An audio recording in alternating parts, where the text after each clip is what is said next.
ഇന്നത്തെ ദൈവവചന ധ്യാനത്തിനായി 34-ാം സങ്കീർത്തനം 8-ാമത്തെ വാക്യം.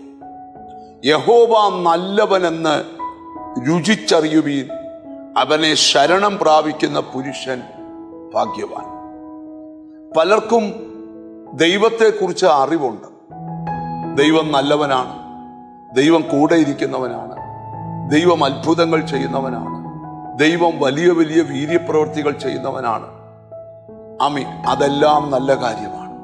പക്ഷെ ഒരു ചോദ്യം, നിങ്ങളുടെ ജീവിതത്തിൽ ഇന്നു വരെ ദൈവത്തെ ജീവിത അനുഭവത്തിൽ നിങ്ങൾക്ക് രുചിച്ചറിയുവാൻ കഴിഞ്ഞിട്ടുണ്ടോ? ചില പ്രതിസന്ധികൾ നമുക്ക് വരുന്നത് നാം തകർന്നു പോകുവാനല്ല, ദൈവത്തെ നമ്മുടെ ജീവിതത്തിൽ രുചിച്ചറിയാൻ വേണ്ടിയാണ്. ഏതെല്ലാം പ്രതിബന്ധം വന്നാലും ഒരിക്കൽ ദൈവത്തെ രുചിച്ചറിഞ്ഞൊരു ദൈവവൈതൽ പ്രതിസന്ധിയുടെ നടുവിലും പറയും, എൻ്റെ കർത്താവ് എന്നെ കൈവിടുകയില്ല. എന്താന്ന് ചോദിച്ചാൽ, അവന്റെ ജീവിത അനുഭവത്തിൽ ദൈവം നല്ലവനെന്ന് രുചിച്ചറിഞ്ഞിട്ടുണ്ട്.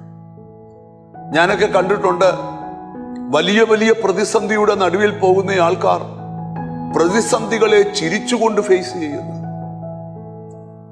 അവരുമായിട്ട് അല്പനേരം രഹസ്യമായി സംസാരിച്ചാൽ അവർക്ക് നമ്മളോട് പറയാൻ 100 അനുഭവങ്ങളുണ്ട്.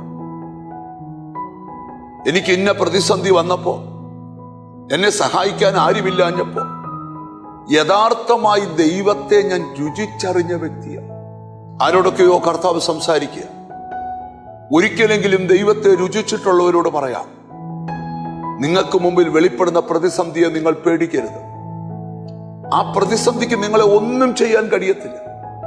ഇതിനെക്കാട്ടിൽ വലിയ അനുഭവം നിങ്ങളുടെ ജീവിതത്തിൽ ദൈവത്തെ രുചിക്കാൻ തന്നിട്ടുണ്ട്. ഒരു 10 വർഷത്തെ ചരിത്രം ഒന്ന് തിരിഞ്ഞു നോക്കിക്കേ. എത്ര വട്ടം സാമ്പത്തിക ശൂന്യത വന്നപ്പോൾ, ആരോഗ്യനില പരാജയപ്പെട്ടപ്പോൾ, മാനസിക നില തകർന്നു പോയപ്പോൾ ഒക്കെ രാത്രി സ്വപ്നത്തിലും വചനത്തിലും വെളിപ്പാടിലും ദൂതിലും പ്രവചനത്തിലും നിങ്ങൾ അറിഞ്ഞിട്ടില്ലാത്ത കണ്ടിട്ടില്ലാത്ത അത്ഭുതകരമായ വഴി തുറന്ന് നിങ്ങളെ നടത്തിയ എത്രയോ അനുഭവങ്ങൾ നിങ്ങൾക്കുണ്ട്. അതെല്ലാം മനസ്സിൽ ഉൾക്കൊണ്ടുകൊണ്ട് പറയണം, ഞാൻ ദൈവത്തെ രുചിച്ചറിഞ്ഞൊരു ദൈവവൈതലാണ്. യഹോവ നല്ലവനെന്ന് രുചിച്ചറിയുവീൻ, അവനെ ശരണം പ്രാപിക്കുന്ന പുരുഷൻ ഭാഗ്യവാൻ. അതുകൊണ്ടാണ് എല്ലാവരും കർത്താവാണ് എൻ്റെ ശരണമെന്ന് പറഞ്ഞ് നടക്കുവാൻ കാരണം, അവരുടെ ജീവിത അനുഭവത്തിൽ ദൈവത്തെ രുചിച്ചതുകൊണ്ട്. നമുക്കൊന്നിച്ചൊന്ന് പ്രാർത്ഥിക്കാം. കാരുണ്യവാനായ ദൈവമേ, സ്വർഗസ്ഥ പിതാവേ, ഞങ്ങളുടെ ജീവിത അനുഭവത്തിൽ ദൈവത്തെ രുചിച്ചറിയുവാൻ ഞങ്ങൾക്ക് തന്ന മഹാഭാഗ്യത്തിനായി സ്തോത്രം. കർത്താവെ, ഞങ്ങൾ അങ്ങയിൽ പൂർണ്ണമായി ശരണപ്പെടുകയാണ്. ഹല്ലേലൂയ. എന്നോട് ചേർന്ന് പ്രാർത്ഥിക്കുന്ന മക്കളെ നിന്റെ നാമം ചൊല്ലി പിതാവിൻ്റെയും പുത്രന്റെയും പരിശുദ്ധാത്മാവിന്റെ നാമത്തിൽ അനുഗ്രഹിച്ചു പ്രാർത്ഥിക്കുന്നു.